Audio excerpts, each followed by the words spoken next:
Ready? Yeah. You got me fired up, boy. Hi guys, welcome to Fired Up with Maya Killtron. I'm Maya Killtron, and this is Season 1, Episode 1 of Fired Up. I'm a singer, violinist, and DJ based in Toronto, Canada. I also am a food enthusiast. I can't use the word foodie, I just don't like it. And today we have DJ Cosmo joining us. Yeah, I'm DJ Cosmo, DJ, producer, and foodie. Oh, foodie. I like that term. Welcome to the show. Thank you for coming. Oh, thanks for inviting me. DJ Cosmo also lives here, so that's why we're able to do this during the time of COVID, in case there were any questions. What are we doing today? Well, like a very well-known hot sauce and chicken show, we will be sampling wings dabbed in a variety of hot sauces. And these hot sauces are locally sourced, all Canadian brands. The majority are from here in Toronto, with another sauce coming all the way from Vancouver. So we're really excited to test these, and we are going to try to put them in order of mildest to hottest. As you can see, the bottles are open. We've been sampling. We've been sampling as it took a while to acquire all of the flavors. So we wanted to test them out. But our last hot sauce at the end, we just opened about 10 minutes ago, so we're not really sure what to expect with that. So how many are Canadian here?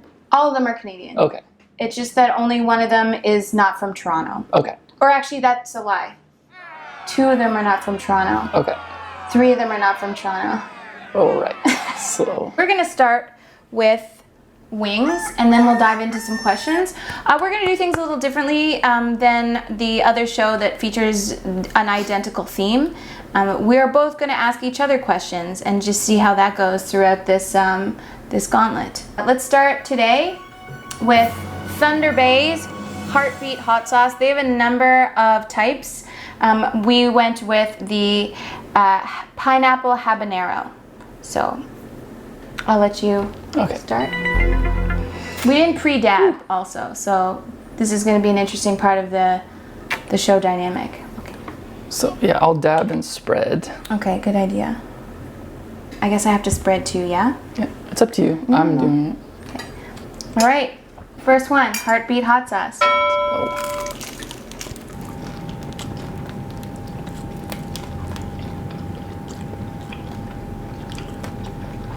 That one's good. I want more, actually. So this one is super tasty, like a fruity taste. And it's a sauce. It's definitely a It's not sauce. killing your taste buds. No. If you like the hint of a spice, but are not a spicy food person, I'd say this is a good one for you. So So we Heartbeat liked Hot it. Sauce. I guess we're gonna keep moving on to Bastid, Oh yeah. local legend, and you have a personal connection to this sauce, right? Yeah, I love this sauce. I remember when he first put it out. So this is the garlic version, and I used to put it on pizza a lot. Again, it's like a flavorful sauce, but it can be hot too. Okay, so let's try it. I'll give it a shake. Oh, I went full messy. You want to learn to DJ? Yeah, I put a lot. All right, we'll have a bite and we'll get into our first question. All right.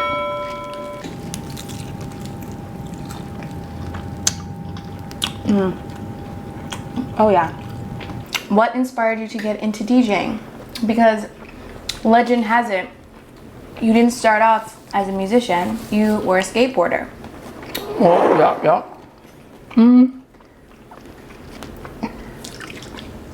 This is good. I think like I used to DJ for fun, for sure. But what really got me into it, yeah, just, you know, I was getting skateboard injuries, but I would have like a similar feeling when I would DJ than I would skateboarding. It's close to as fun. Like skateboarding is more physical, so you're spending more energy, so I like that side of it better.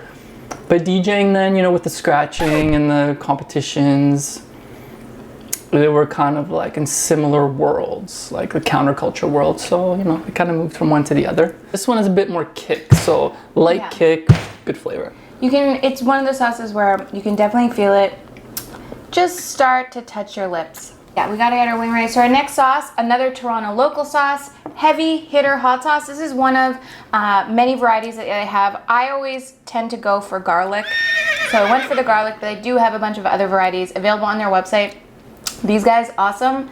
They delivered this one right to the door, I think within a day. Very quick delivery. Keep supporting local business.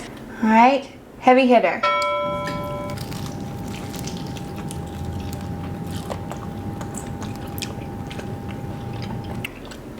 This one is like an after kick.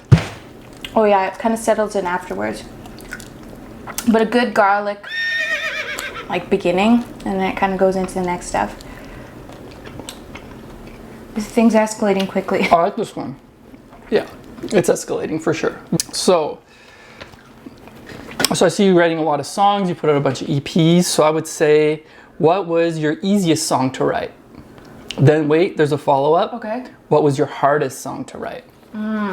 Easiest, hardest. The easiest song to write is a tie between two songs. I'd say one would be Never Dance Alone, the first song on my first album that wrote itself very quickly with producer John Mills. And that kind of set the tone for like your sound at the time?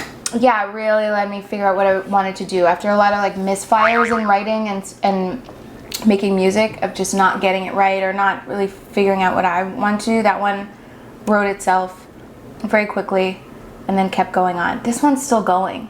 Yeah, I like this, Yeah, but it's not uncomfortable. No, I think I just put too much. Is it on your lips? Yeah. I got some lip I have action. it on the sides. Yeah. The other tie is the song called Make Me Feel. Again, produced with, it's starting. Already? Wow, we're not even... I know. I'm trying to answer. I co-wrote with Don Mills and violinist Yosvani called Make Me Feel off of his EP La Vision. And that one wrote itself in one session. It was awesome. Hardest song? Did you ever spend like a week, a month on a song or just get stuck? Probably Bad Decisions. Okay. And what are you looking at there? Oh, How maybe many months? Yeah, maybe it was a couple months. And the Okay. same thing with Whiplash. Like the first half of Whiplash really wrote fast. Okay. And there's a lot of like momentum, and then I think I just lost momentum. Okay, I like it. I like those answers. You ready? Okay, we're gonna keep going with Home Run. And this is part of True Nosh Kitchen, which is based in Vancouver. So this is Home Run, and this is a ghost pepper and cherry base. Overly confident right now. I know, me too. The first couple ones have been okay. Because I kind of know the bottom half well. Yeah.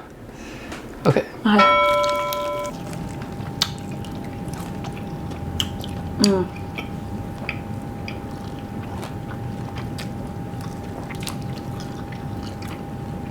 I think we should have switched around Heavy Hitter and then Home Run as far as just spice. But I really like this flavor. All right, I have another question for Yeah, you. it's just sweet. It's just Flavor Town. It's not super really chicken. No, but it's definitely, it has a little kick to it. I think, It's yeah, adding a lot. these two are, I would say Home Run and Bastids are in the same realm of spice. Like it's there, but it's not like a Heavy Hitter should have been next. So I have a question for you. Okay, where are we going? So you are a DJ, you've toured the world, but you have always had a focus on production. Last year you released your first EP, Just in Time. Yep. And now you're working on your follow-up EP. So Getting a lot of lip sweat. Am I? Maybe describe your first EP so that everyone can know what your music is like, and then we can go into that other question. Yeah, I think I don't like the computers. I use the computers like with the Ableton, but I like using the old gear. So like I'll collect like the old drum machines. So the process is kind of like start a song on the computer, run it through the analog gear, then put it back in the computer and finish it. So like a meld of the old and the new. So how would you describe the music then, so people just know what type of? It's like it's based in beat culture. Like beat tapes like Madlib, Dilla. But then, like when I lived in Montreal, I got into all that kind of techno scene and things that are a bit more four on the floor. So the sound is all the sound of like the synthesizers from the four on the floor music, but then a bit more of the groove from the mixtapes. or like the beat tapes, where it's just instrumental, more mellowed out. Yeah, that's where I'm going with it. So what do you start with then? Like if we're going to talk about your process and creation? I'm a drums first guy. Okay. Some people are like chords and melody first. So I'm definitely in the camp drums first. And like I said, computer, out to the gear, back in the computer. Can you hit me with some water? Already? Listen. Hey there, thanks for watching Fired Up with Maya Killtron. Make sure to tune in every Friday for a new episode. Smash the like and hit the subscribe. If you have an idea for something that we might get fired up about, make sure to leave me a comment below. Bye!